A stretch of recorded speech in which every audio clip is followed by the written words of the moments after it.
Muy bien, llegó la primavera cuando era el tiempo en que los reyes salían a la guerra. Ese año, ¿verdad? Al rey le tocaba salir a la guerra, pero envió a su general principal,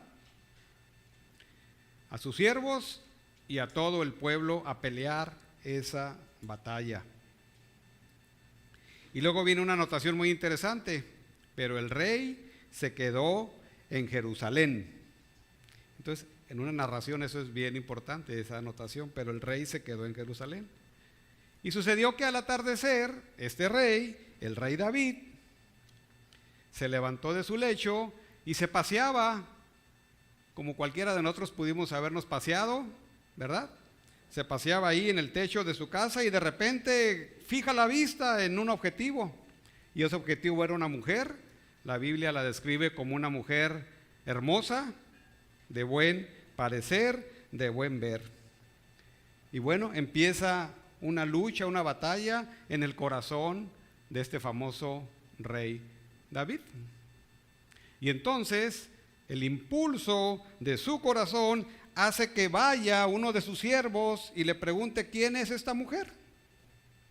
Y el siervo regresa, ¿verdad? Y le dice: esta mujer es Betsabé. Bueno, ¿qué hizo este rey? Todos conocemos cómo terminó esta historia que está narrada en 2 de Samuel, capítulo 11, versículo 1 al 5. Y para los que no saben cómo terminó esta historia terminó en adulterio. Y no solo en adulterio, sino también en asesinato. Este hombre, pues, el rey David, se dejó guiar, ¿por qué? Por sus deseos carnales, por sus impulsos carnales. Eso fue lo que lo guió en ese momento, en ese episodio de su vida. Todos, la mayoría, pues, conocemos cómo Dios usó al rey David. Pero en esta ocasión se dejó guiar por los impulsos de su carne. ¿Y cuál fue el resultado? Derrota en su corazón. Y aunque su ejército ganó la batalla, él perdió la batalla en su corazón. De la misma manera, pues podemos experimentar que en la vida del creyente hay luchas, hay batallas en el corazón. Esa es una realidad de cada creyente. Se presentan en diferentes circunstancias de nuestra vida esas batallas, esas luchas, tal vez no como en esta ocasión le tocó al rey David, pero de diferentes maneras, de diferentes motivos en el corazón de cada uno. ¿Cómo vencer? ¿Cómo mortificar ese deseo, ese impulso carnal que llega al corazón del creyente? ¿Se han preguntado eso? Para que no termine en derrota, como en esa ocasión le sucedió al rey David. Bueno, la semana pasada vimos Gálatas 5, del 13 al 15. Y aprendimos dos cosas. Pablo llama al creyente en Galacia de mantenerse firme ¿en qué? En su libertad. Ya son libres en Cristo, por la fe en Cristo han sido justificados y han sido liberados. Y dice el versículo 5, capítulo 1, estad pues firmes en la libertad. ¿Con qué? Con que Cristo os hizo libres. Todos los que están en Cristo han sido libertados. Pero también aclara ahí en el versículo 13 dos cosas. Que no usen esa libertad, ¿verdad? ¿Para qué? Para pecar. Que no usen esa libertad para darle rienda suelta a los impulsos de la carne, a los deseos pecaminosos, sino que la usen para edificar ¿en qué? En amor. No, dice aquí el versículo 15, no para morderse, no para comerse, no para destruirse, sino para edificar en amor, que es donde se cumple la ley, ¿verdad? La ley se cumple en el amor. Sí, eso aprendimos la semana pasada. Y entonces Pablo está preocupado, ¿verdad? Dice el versículo 13, porque vosotros, hermanos, a libertad fuisteis llamados, solamente que no uséis la libertad como ocasión para la carne, sino servíos en amor. Bueno, ¿y cómo hacemos esto? ¿Cómo puedo yo evitar comerme, morderme y destruirme a un hermano en la iglesia? Bueno, Pablo aquí aporta y enseña y expande esta idea de cómo podemos, ¿verdad? O cómo el creyente en Galacia puede poner bajo resguardo, bajo control esos deseos de la carne que llevan a estas circunstancias adversas: comerse, morderse y destruirse. ¿Cómo? Andar en el Espíritu, dice Pablo. Andad en el Espíritu. De tal manera pues que esta tarde presentaré a ti, particularmente a ti, te presentaré 3 razones para andar en el Espíritu. 3 razones para andar en el Espíritu que te ayudarán a pelear y a obtener la victoria en tu batalla contra los deseos de la carne. Número 1, andar en el Espíritu es un mandato. Esa es la primera razón. Andar en el Espíritu es necesario, es una necesidad. Esa es la segunda razón. Andar en el Espíritu es liberador, es libertad. Esa es la tercera razón. Leamos pues desde el versículo 13 para darle contexto: porque vosotros, hermanos, a libertad fuisteis llamados. Capítulo 5, versículo 13. Solamente que no uséis la libertad como ocasión para la carne, sino servíos en amor los unos y los otros. Porque toda la ley en esta sola palabra se cumple: amarás a tu prójimo como a ti mismo. ¿Quiere cumplir la ley? Pues ame a su prójimo. Pero si os mordéis y os coméis unos a otros, mirad que también no os consumáis unos a otros. Digo pues, andad en el Espíritu y no satisfagáis los deseos de la carne. Porque el deseo de la carne es contra el Espíritu, y el del Espíritu es contra la carne, y estos se oponen entre sí para que no hagáis lo que quisierais. Pero si sois guiados por el Espíritu, no estáis bajo la ley. Bueno, Pablo no ha dejado en el vacío esa exhortación, ¿verdad?, que hace en el versículo 13. No uses la libertad para ocasión de la carne.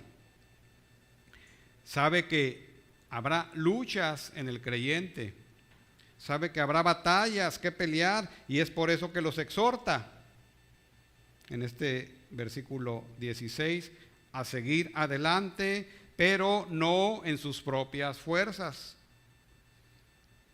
sino a través del Espíritu. Andad en el Espíritu. Entonces es un mandato. Y bueno, aquí la cláusula del versículo 16 empieza con la palabra digo pues, ¿verdad? Como dice el pastor, a veces oye como medio sonorense, digo pues. ¿Sí? Bueno, este mandato suena como una idea fuerte, ¿verdad? Andad en el Espíritu, caminar en el Espíritu. Pero esta frase, digo pues, precisamente hace referencia a lo que está pidiendo en el versículo 13. No uses la libertad, ¿verdad?, para ocasión de la carne. ¿Sí? Andad en el Espíritu. La idea pues es no dejarse controlar por la carne. Luego desarrollaremos un poquito más el concepto de carne. Pero la idea es no dejarse controlar por la carne, sino todo lo contrario, cumplir la ley en una sola palabra, que es amar al prójimo. Y eso solamente se puede hacer de una manera: andad en el Espíritu, caminar en el espíritu. Y literalmente es espíritu andar, y esto es interesante porque está primero la palabra espíritu, que hace que este mandato esté en una posición enfática. Es decir, el espíritu es el que va a proporcionar el camino, la guía y el poder para hacer lo que Pablo está exhortando. Recuerden, es un principio teológico. O sea, lo que Dios nos demanda, Dios nos capacita para hacerlo. Pero nosotros tenemos que ejercer esa capacidad. O sea, no somos expectantes, pues, no somos espectadores de esto. Tenemos que ejercer esa capacidad. Entonces, andar en el espíritu es no dejarse controlar por la carne. Es seguir esa senda que el espíritu marca. Ya tienes el espíritu en tu corazón una vez que creíste, que escuchaste el evangelio y creíste, tienes el espíritu en tu corazón y él es tu guía. Pero también te proporciona el poder para hacerlo. Y es el Espíritu Santo. Aquí el verbo que se utiliza para andar, andad, es un imperativo presente. Y cuando decimos es un imperativo presente, decimos que es algo que se tiene que hacer continuamente. Ese es el mandato precisamente. Si tú no obedeces este mandato, ¿qué va a suceder? Lo que dice el versículo 13, solamente que no uséis la libertad como ocasión para la carne. Esa es la relación. Y por eso es un mandato, es una acción continua. El creyente debe andar continuamente en el Espíritu. Ahora, aquí en Romanos capítulo 8, vamos un poquito atrás, Romanos capítulo 8.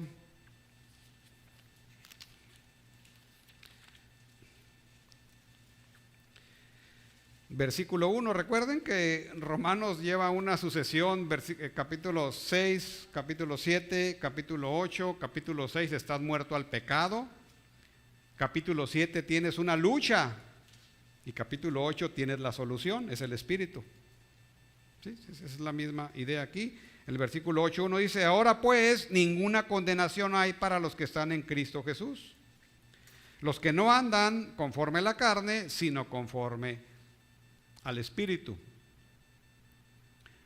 O sea, esto quiere decir, tú eres un verdadero creyente, ya tienes el Espíritu, ahora puedes andar en el Espíritu.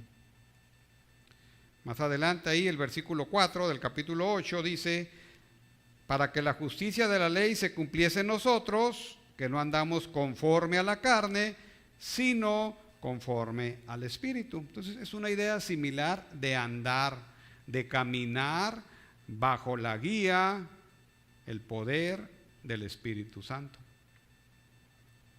Entonces, esta posición enfática, como les decía, de la palabra espíritu, denota no solamente el medio por el cual lo vamos a hacer, sino el poder. Como una especie de carril, el Espíritu Santo, ¿qué hace? El Espíritu Santo nos marca el camino por donde debemos ir. Y no solo nos marca el camino, sino nos pone la capacidad, la energía para caminarlo dentro de la voluntad de Dios. Entonces, la exhortación, el mandato, implica una nueva realidad en la persona que ha creído. Ya no está dominada por todos los impulsos propios de la carne, que lo va a llevar a mal puerto, sino guiado y empoderado por el Espíritu. Esa es la nueva realidad del creyente. Pero es necesario creerlo, que estás en esa nueva realidad, la realidad del Espíritu. Y entonces no puedo, pues aquí dice que sí se puede. Pero ¿qué se necesita? Andad en el Espíritu, obedecer el mandato. Ahora, este versículo no solamente viene acompañado, volvemos a Gálatas 5, no solamente viene acompañado de un mandato, sino también de una promesa. Y eso es lo hermoso de este versículo 16. Dice la parte final, y no satisfagáis los deseos de la carne. Y esta cláusula final de este versículo, y no satisfagáis, lo podemos leer como que en este momento estamos en una lucha. O satisfaces al espíritu o satisfaces a la carne. No, no es aquí esa idea. Aquí la idea es una promesa de que si tú andas en el espíritu, no vas a satisfacer los deseos de la carne. Este satisfagáis no es un imperativo. Tiene otra forma gramatical que lo hace una promesa. Entonces, andas en el espíritu, vas a vencer a la carne. Esa es la idea. Es una promesa, ¿sí? Y es bien interesante porque esta palabra y no es una figura gramatical que se llama negación futura enfática. Entonces, ¿para qué se usa esta construcción gramatical? Está reservada para aquellas afirmaciones más fuertes sobre consecuencias que nunca sucederán.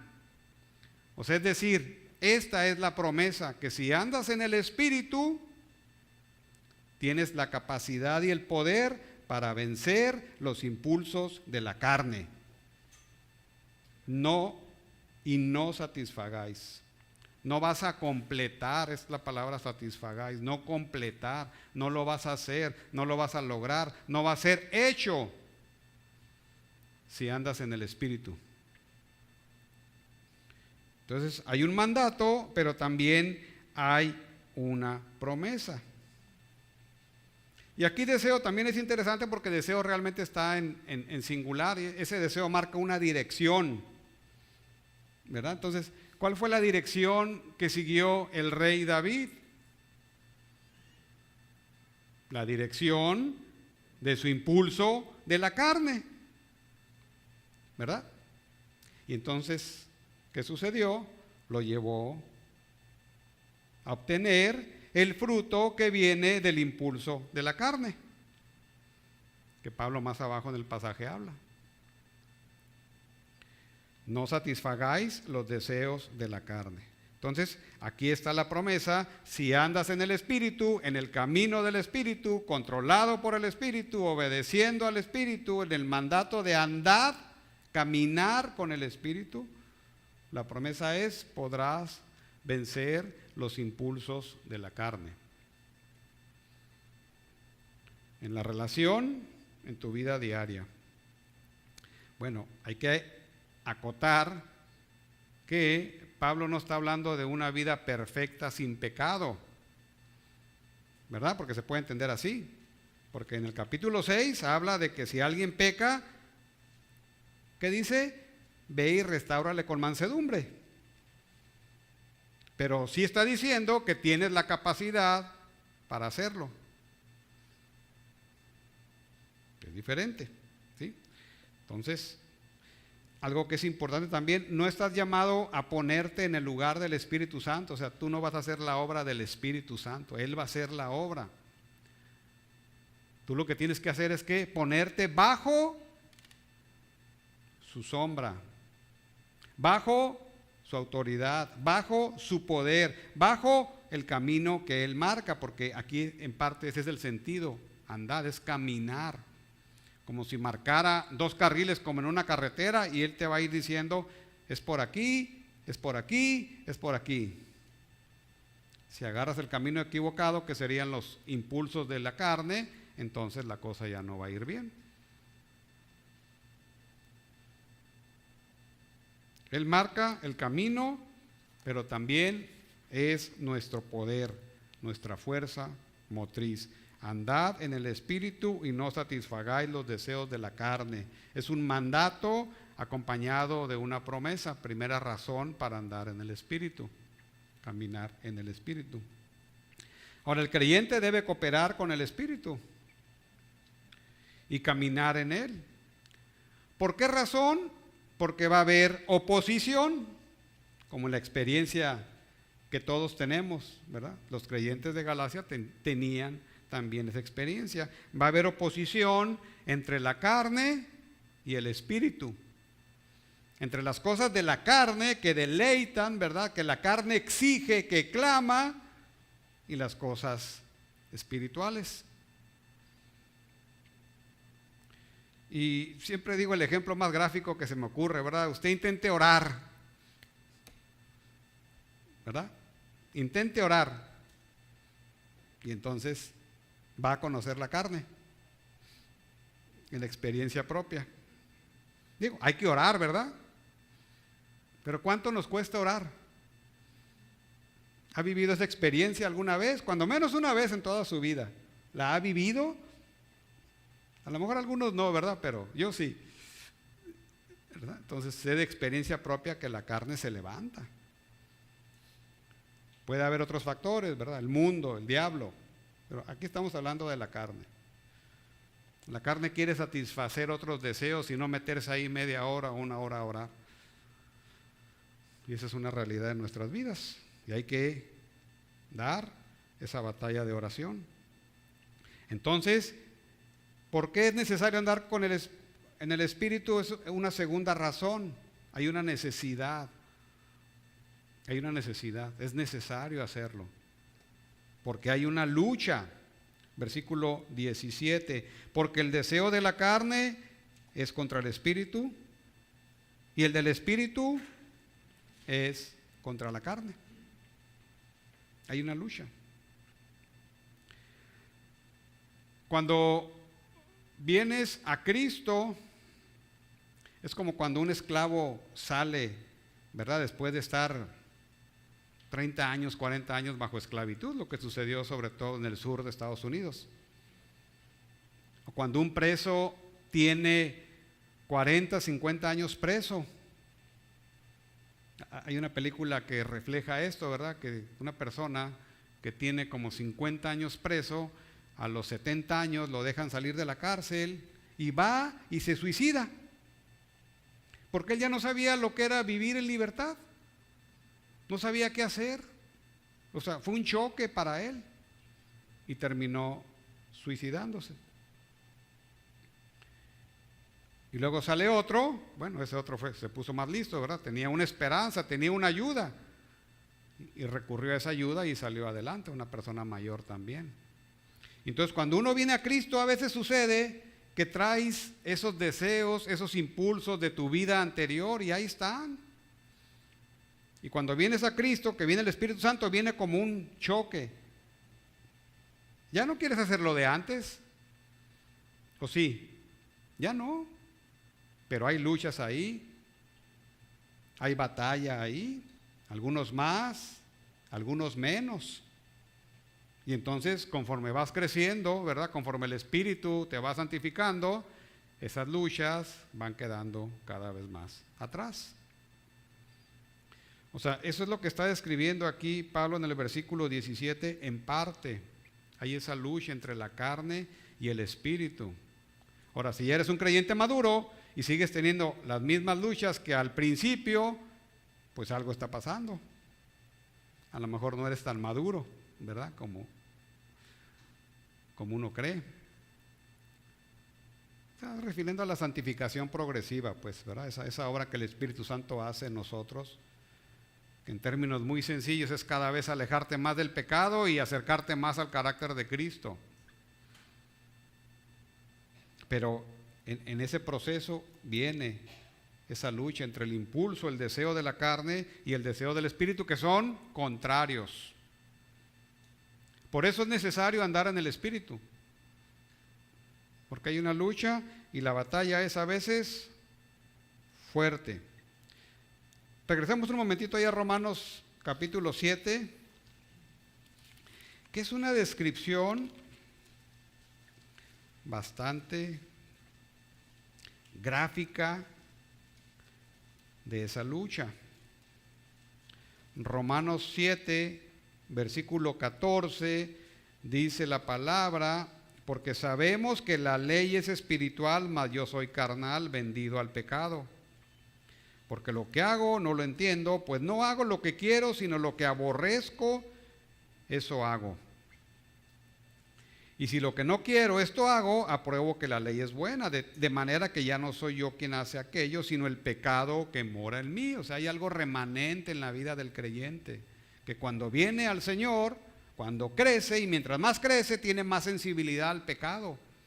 Esa es la lucha fuerte que Pablo plantea aquí.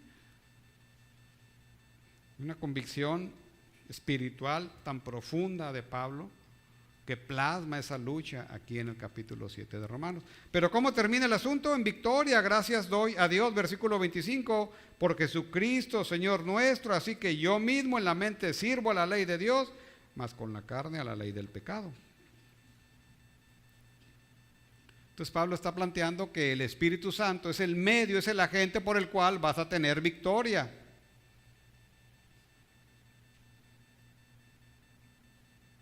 Pero uno tiene que hacer su parte. Entonces es necesario porque hay una lucha. Pero también hay posibilidad de vencer en esa lucha, dice el versículo 17. Y estos se oponen entre sí para que no hagáis lo que quisierais.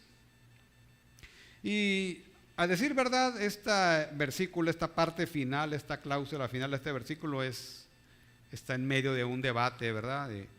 ¿Qué quiere decir que no hagáis lo que quisierais?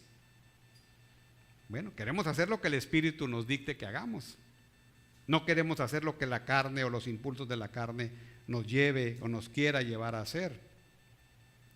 Pero a final de cuentas, ¿verdad? Dice un comentarista, aunque el punto preciso de este desconcertante versículo continúa eludiendo a los intérpretes, y esto es lo importante, la esencia de lo que Pablo quiere decir es bastante clara.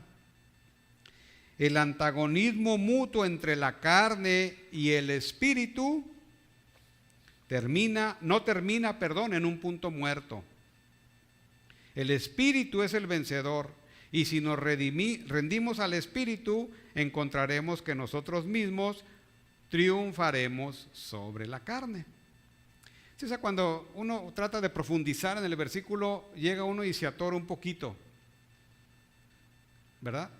Pero la idea principal es esa, o sea, hay una lucha, hay que dar esa lucha. Y para vencer en esa lucha necesitamos andar en el Espíritu. Ahora, es importante también aquí aclarar que el Espíritu y la carne no son fuerzas iguales. Y esa es la promesa. El Espíritu va a vencer y siempre va a vencer. Pero en la realidad, ¿qué sucede a veces? Hay derrota. ¿Por qué? ¿Porque la carne es más fuerte que el Espíritu? No. Porque no andamos en el Espíritu.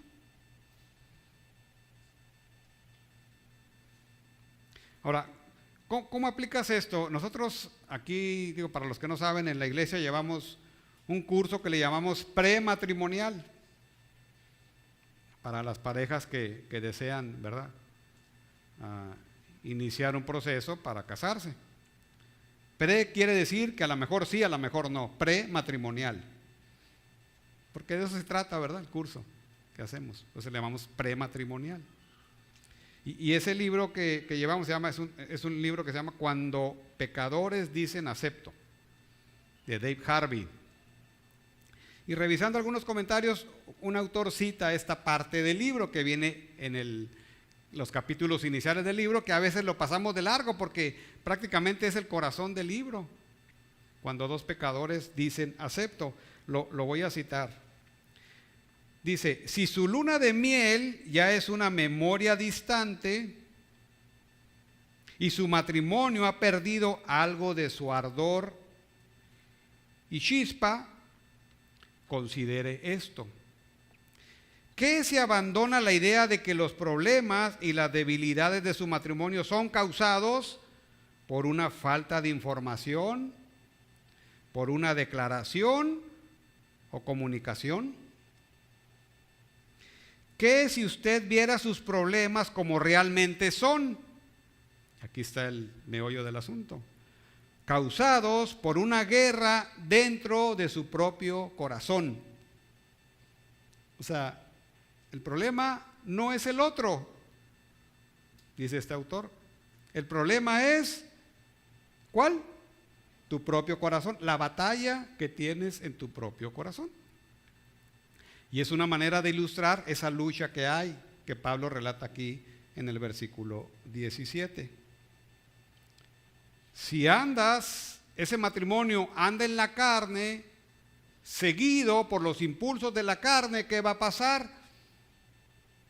Problemas y más problemas. Si ese matrimonio está bajo el andad en el Espíritu, el camino del Espíritu, ¿qué va a pasar? Bueno, a lo mejor no estás exento de problemas, pero vas a saber cómo tienes que reaccionar ante la circunstancia. Ya lo comentó el pastor la semana pasada, el pastor Jorge. Problemas va a haber. El asunto es cómo vas a reaccionar ante la situación. Problemas hay en los matrimonios, ¿verdad? Entonces, el problema no es el otro, es lo que está diciendo el autor. El problema es primero en tu corazón y luego averiguas lo demás. Por eso dice aquí, el título es Cuando dos pecadores dicen acepto. Y bueno, lleva todo un proceso ahí, el libro, ¿verdad? Tema por tema.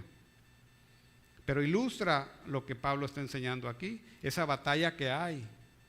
Y entonces, no solo en el matrimonio. ¿Cuál es la relación más íntima que tenemos? Lo deberíamos tener. El matrimonio es la más cerca, es la más próxima. Y mientras más próxima es la relación, puede haber más problemas, ¿sí o no? Usted tiene una relación con su jefe del trabajo, con sus compañeros de escuela, pero es una relación así más o menos lejana. También puede haber problemas, pero no como en una relación tan cercana como el matrimonio, sobre todo después de que termina la luna de miel. Que a veces la luna de miel dura 5 días, a veces dura 3 meses, a veces dura 1 año, a veces dura 2 años, pero lo que quiero decir es que al final los problemas van a llegar, porque empieza a brotar ¿qué? El yo, si no andamos en el Espíritu. ¿Verdad? Esos impulsos de los que Pablo habla aquí, que se oponen al Espíritu. Relaciones con nuestros hijos, relaciones de hijos a padres, relaciones de empleado jefe, o de jefe empleado, o de alumno maestro, o de maestro alumno, todas las relaciones. Ni se diga dentro de la iglesia. Andamos siguiendo los impulsos de la carne, pues, ¿qué dice Pablo? Nos comeremos, nos morderemos, ¿y hasta qué? Y hasta nos consumiremos. Ay, esa iglesia ya se fue al cielo, ya se consumió, ¿verdad? No. Entonces, regresando al matrimonio, pues es aquí la aplicación para todas las relaciones. Si andas, un matrimonio que anda en la carne, pues tendrá serios problemas. Un matrimonio que es impulsado por el Espíritu, bueno, no estará exento de problemas, pero crecerá el carácter de Cristo en ese matrimonio, modelando el Evangelio, que es lo que Dios quiere para el matrimonio. Bien, entonces, la segunda razón para andar en el Espíritu es que es una necesidad, una verdadera necesidad para poder vencer los impulsos y los deseos de la carne. Andar en el Espíritu es un mandato y una necesidad. Ahora, Pablo ha afirmado que hay una batalla a diario en el corazón del creyente. Sin embargo, es justo decir que esa batalla podemos enfrentarla con optimismo. Ay, caray, dice, ¿verdad? Si supiera los problemas que yo tengo. Bueno, por eso es importante andar en el Espíritu.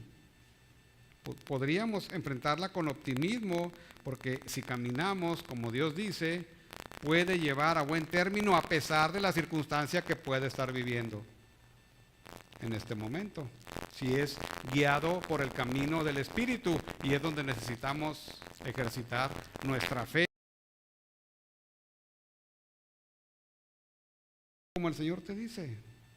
Oye, pero es que tú no entiendes. Hazlo como el Señor te dice.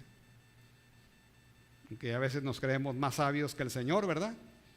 No, mejor lo hago como yo digo. Porque lo que estoy viendo aquí, no, el Señor no tiene razón. Él no ve lo que yo estoy viendo. Y así a veces reaccionamos, ¿no? ¿Sí? A veces reaccionamos así. Pero no. Aquí hay un mandato, una promesa, hay una lucha, una batalla que dar. Andar en el Espíritu es liberador. Por eso podemos ser optimistas. Es liberador. Hay libertad, ya lo dijo aquí Pablo. Firmes en la libertad con que Cristo os ha llamado. Y aquí en el versículo 18 dice, pero si sois guiados por el Espíritu, no estáis bajo la ley. Eso es libertad. Entonces, el Espíritu te guía a la liberación. Es un guía. Pero, ¿verdad? Es como lo contrario, o sea, no andas en la carne, no satisfaces los deseos de la carne se opone al Espíritu y el Espíritu a la carne, pero si sois guiados por el Espíritu, no estás bajo la ley, en ese sentido. Aunque la lucha es dura, si te dejas guiar por el Espíritu, podrás terminar bien. A lo mejor como termina Bruce Willis, ¿verdad? En sus películas, sin camisa, sin zapatos, ¿verdad? Todo raspado por todos lados, tal vez. Quedaremos como Bruce Willis espiritualmente. Pero bien. ¿Sí? Ahora, este concepto de guiar, regresemos un poquito ahí a Romanos 8:14, es lo que, ahí atrás, 8:14, es la idea de ser guiados, que también Pablo plasma aquí en el capítulo 8 de Romanos, versículo 14, porque todos los que son guiados por el Espíritu de Dios, estos son hijos de Dios. Dice el 13, porque si vivís conforme a la carne, moriréis. Mas si por el Espíritu hacéis morir las obras de la carne, viviréis, porque eres guiado por el Espíritu, por lo tanto eres hijo de Dios. O sea, puedes ser guiado por el Espíritu. En Primera de Corintios, capítulo 12:2, hay esta idea de guiar. Sabéis que cuando erais gentiles, se os extraviaba llevándoos, como se os lleva, que es guiar, como se os lleva a los ídolos mudos. O sea, también puedes ser guiado hacia los ídolos mudos. Esta otra idea de guiar, según de Timoteo 3:6, porque de estos son los que se meten en las casas y llevan cautivas a las mujercillas cargadas de pecados, arrastradas, es guiado, arrastradas por diversas concupiscencias. Entonces, tú puedes ser guiado por el Espíritu, puedes ser guiado por ídolos mudos, o puedes ser guiado por tus propias concupiscencias. El incrédulo es guiado por sus propias concupiscencias. El creyente ya tiene el poder y la capacidad para ser guiado ¿por quién? Por el Espíritu. Entonces, la idea aquí es directamente influenciados por el Espíritu. Él marca el camino, Él nos dirige. ¿Y hacia dónde nos va a llevar? Hacia la libertad, versículo 18. No estáis bajo la ley. Si eres guiado por el Espíritu, entonces, ¿qué? No estás bajo la ley. O sea, ya hay una liberación. O sea, digamos que es el corolario de lo que Pablo ha hablado en los primeros capítulos, aquellos judaizantes que quieren regresar de nuevo a la circuncisión y a las obras de la ley. para ser aceptos a Dios, para salvación, para formar parte de la familia de Dios. No, dice Pablo, tú creyente ya estás liberado en Cristo, mantente firme ahí, no regreses. Anda en el Espíritu. Es necesario andar en el Espíritu. Hay libertad en el Espíritu. Ya no estás bajo la ley. Ya has sido liberado del dominio del pecado, de esa carga que es tratar de agradar a Dios en tus propias fuerzas. Estás libre de eso. Estás ya por encima de eso, en el Espíritu. En otras palabras, pues, ahora ya estás bajo la gracia, dice Pablo. Ya no estás bajo la ley. Y esas implicaciones de estar bajo la gracia son muchas en la vida del creyente. Y Pablo lo va desplegando en estos capítulos. Y la primera es que ya estás libre. Estás libre. Como bien dice otro autor, ahora, hay que ser importante que no estamos hablando de antinomianismo. No quiere decir que el creyente no quiere cumplir la ley. No necesita cumplir la ley. La ley la cumple en Cristo. El carácter moral de Dios que traduce la ley no cambia, pero la cumple en Cristo. Como dice un autor, estar bajo la ley es estar bajo maldición. Recuerden Gálatas 3:10, el que está bajo la ley, maldito es. Está bajo pecado, Gálatas 3:22. Está bajo ayo, recuerdan que vimos Gálatas 3:25. Que está bajo tutores y curadores, Gálatas 4:2. En esclavitud bajo los rudimentos del mundo, Gálatas 4:3. Y en necesidad de redención, Gálatas 4:4 y 5. O sea, todo esto que ha enseñado Pablo en Gálatas, que tenía al creyente, bueno, antes de venir a ser creyente, oprimido con las demandas de la ley, ha sido liberado en Cristo. Ya no está bajo maldición. El poder del pecado ya no gobierna sobre él. Ya puede vencer al pecado. Ya no está bajo ayo, bajo tutores, bajo esclavitud. Y es necesario ser rescatado. Ya Cristo lo hizo. Cuando vino el cumplimiento del tiempo, mandó a su Hijo, nacido de mujer, nacido bajo la ley. Entonces, ser guiados por el Espíritu, ya no estás bajo la ley, es liberación, es libertad. Entonces, la tercera razón para andar en el Espíritu es que hay liberación, hay libertad. Bueno, volviendo a nuestro ejemplo del inicio, ¿qué debió haber hecho David para no ser derrotado? Andar en el Espíritu. ¿Qué debió haber hecho David? ¿Qué implicaba en la práctica para David? Si ustedes revisan Deuteronomio 17, 14 al 20, bueno, para que no tengan tarea, vamos a Deuteronomio, capítulo 17.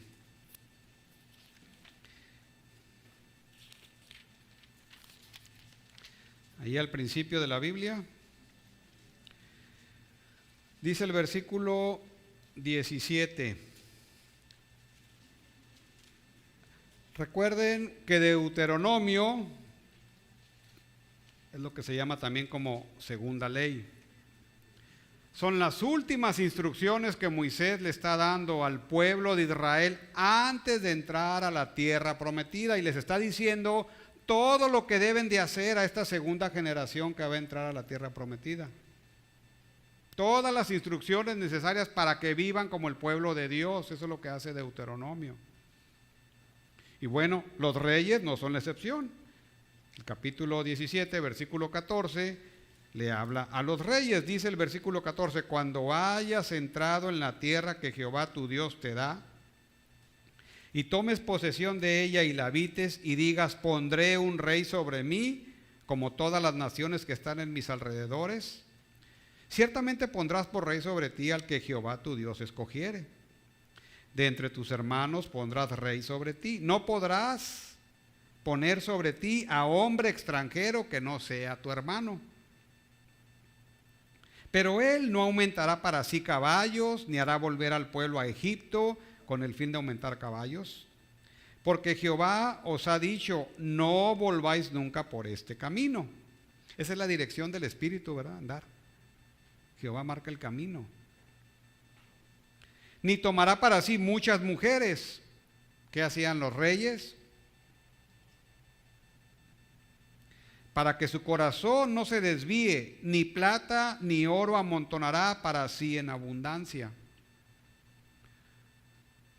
O sea, el tener muchos caballos y muchas mujeres en ese contexto cultural significaba poder, pero tenía sus riesgos. Por eso Dios les advierte a los reyes. Y cuando se siente sobre el trono de su reino, versículo 18, entonces escribirá para sí en un libro una copia de esta ley, del original que está al cuidado de los sacerdotes levitas.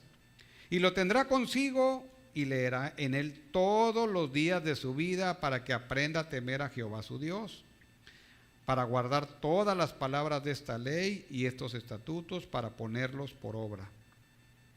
¿Para qué? Para que no se eleve su corazón sobre sus hermanos, ni se aparte del mandamiento a diestra ni a siniestra, a fin de que prolongue sus días en su reino, él y sus hijos en medio de Israel. ¿Qué fue de la vida de David después de este evento con Betsabé? ¿Qué le pasó a David? ¿Qué le pasó a su familia? ¿Qué le pasó a su reinado? Dios lo juzgó. Todo se vino abajo. Todo se vino abajo. ¿Qué debió de haber hecho entonces David? Seguir la dirección del espíritu que él conocía. Primero, haber ido a la batalla. Él como rey tenía la obligación de estar al frente de la batalla. ¿Qué hizo? Ve tú. Él tenía la obligación de estar en la batalla. ¿Qué más tenía que haber hecho David? Bueno, no apartarse de la palabra, porque ¿qué hace la palabra? ¿Cuál es uno de los efectos de la palabra? Nos crea el temor de Dios, ese temor reverente, ¿verdad? Ese temor de no querer ofenderlo con nuestra vida, con nuestras acciones, con nuestro pecado. ¿Cierto? Bueno, es otra cosa que tenía que hacer. Su devoción al Señor. Es curioso que dice ahí, pero David se quedó en Jerusalén. Y entonces viene toda la narración. Ese pero es muy importante, porque explica el origen de lo que llevó a David al desastre, ¿verdad? Ya en su corazón traía ciertos impulsos de la carne. A lo mejor esa fue la razón por la que se quiso quedar. A lo mejor ya había visto a esta muchacha, no lo sé. Pero cuando se presentó la oportunidad, ¿qué hizo? En vez de seguir el camino del Espíritu, siguió el impulso de su carne. La mandó traer, sabiendo que era esposo de uno de sus soldados más valerosos. Y todavía termina matándolo. O sea, una debacle espiritual en la vida de este hermoso y famoso rey. Él cayó en esa circunstancia. No juzguemos a David, él cayó en esa circunstancia. Como un creyente cae en otras circunstancias. En esa él falló. Luego conocemos su arrepentimiento genuino, ¿verdad? En el Salmo 51, ¿verdad? Tan hermoso como David plasma ahí su arrepentimiento.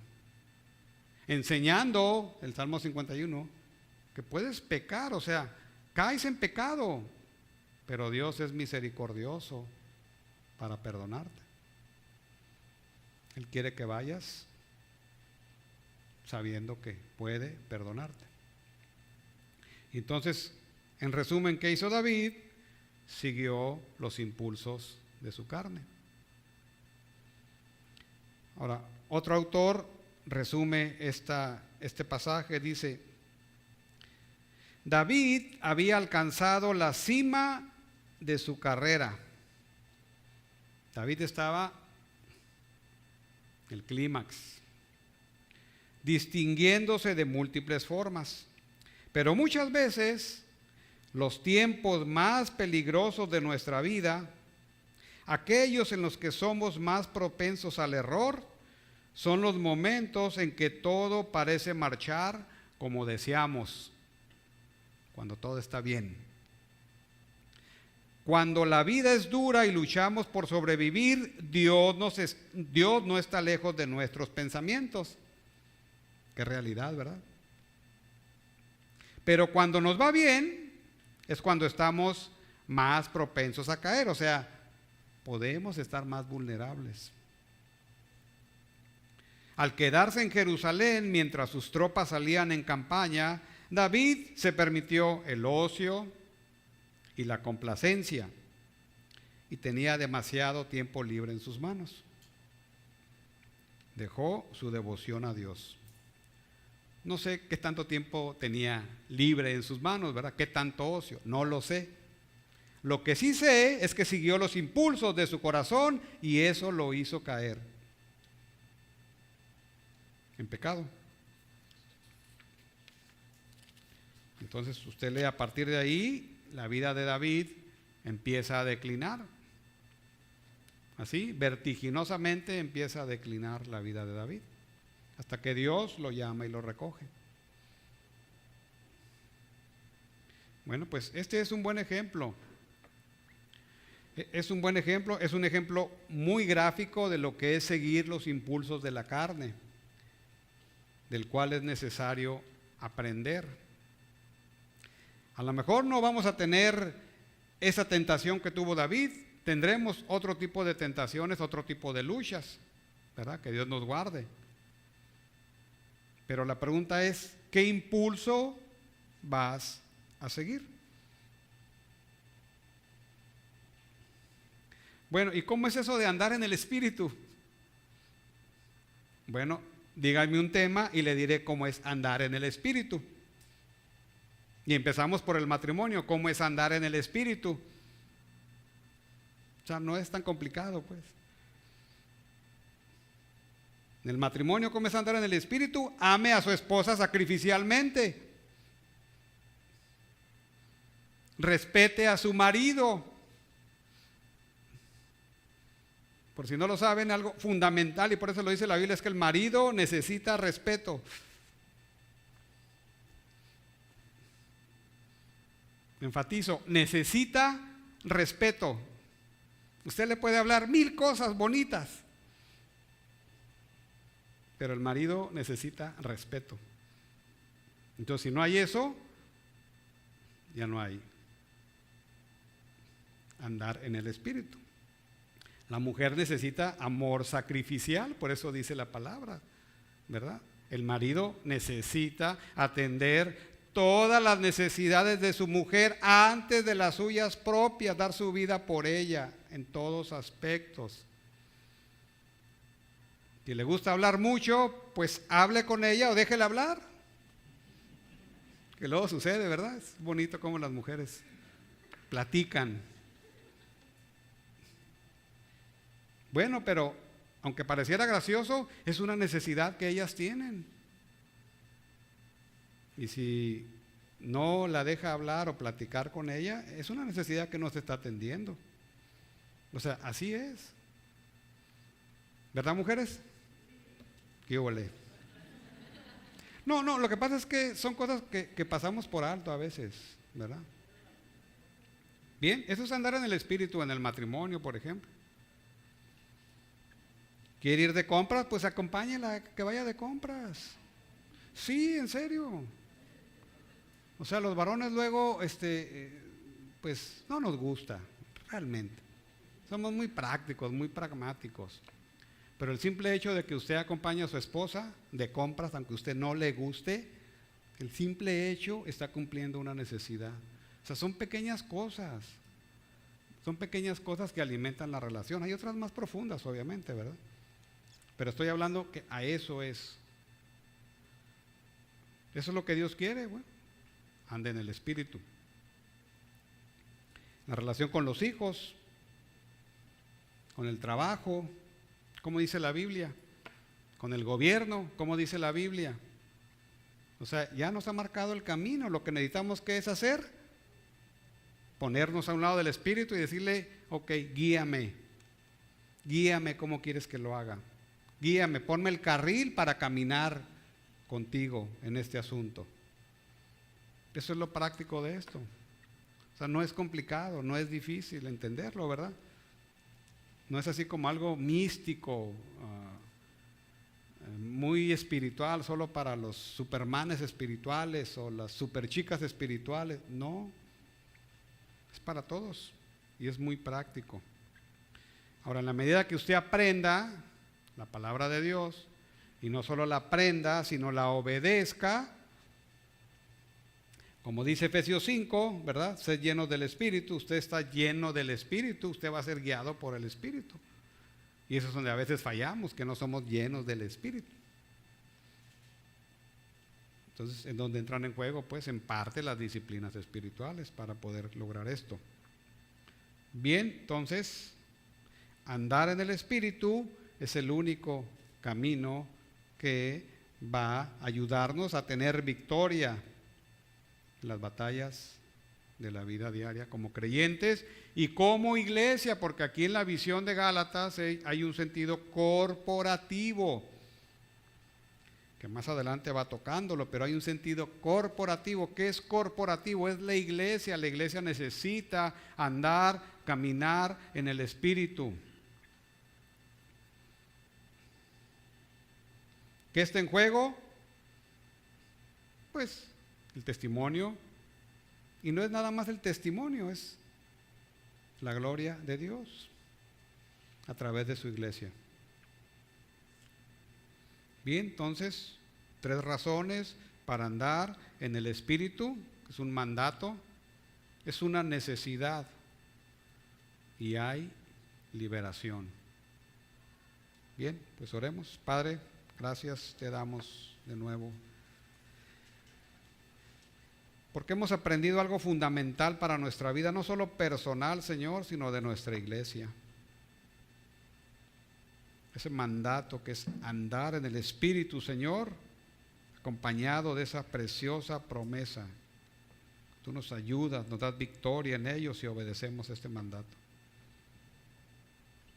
Oramos, Señor, para que tu gracia sea sobre nosotros, no solo para poder entender bien esto que se ha expuesto, sino para obedecerlo, para practicarlo en la vida personal y en la vida comunitaria de nuestra iglesia, Padre. Para gloria de tu nombre, en Cristo Jesús. Amén. Amén.